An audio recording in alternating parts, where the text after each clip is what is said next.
Hello, everybody. Gigi Berardi here, reading FoodWISE. And I'm going to start this section on labor. Remember, we're talking about the agricultural web, and I'll probably spend 3 nights. This is when I usually record the videos at night on labor. So we begin. Big is good for efficiency in several ways when it comes to the use of labor, at least from the perspective of the larger farms. Bigger agricultural enterprises can afford more machines to do the work with less labor. They may have greater bargaining power in setting wages and other compensation for the smaller labor forces they do have. The labor force is nevertheless essential, especially in fruit and vegetable production. U.S. agricultural businesses, both farms and processors, depend on temporary migrant labor, mainly from Mexico and Latin America, or recent immigrants.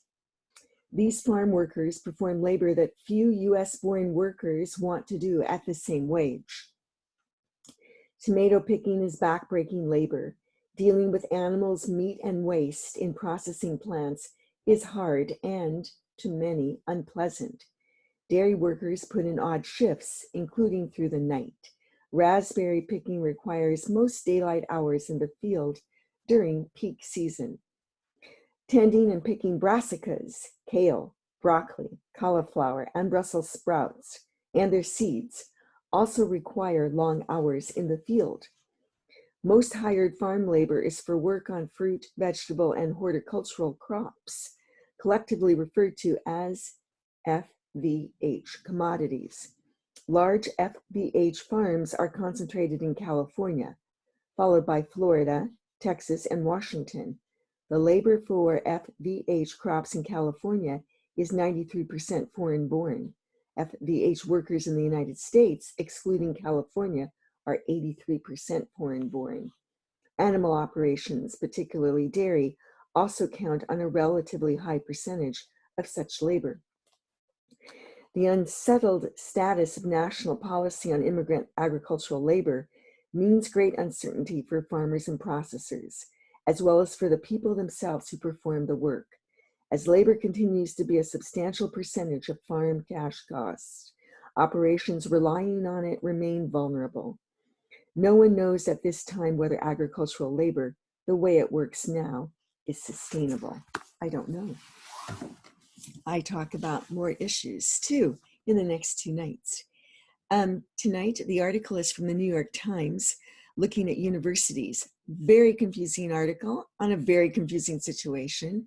It looks like we're going to have a patchwork quilt, if you will, a little bit here, something here put together, but perhaps unlike a patchwork quilt, ever changing in terms of whether or not we're going to have online classes or face-to-face in the fall at colleges and universities across the United States. And it looks like many universities are going to try and do a little bit of both or a lot of one or the other. Fortunately, at my university, we have choice. So faculty can opt out and teach online classes in the fall, and with support in the summer to produce even better classes than we currently have. And I am one of those faculty interested in doing that. And I am so grateful to upper administration and to our faculty union. We, faculty, have the luxury of being unionized at my university, Western Washington University, unlike agricultural labor across the United States.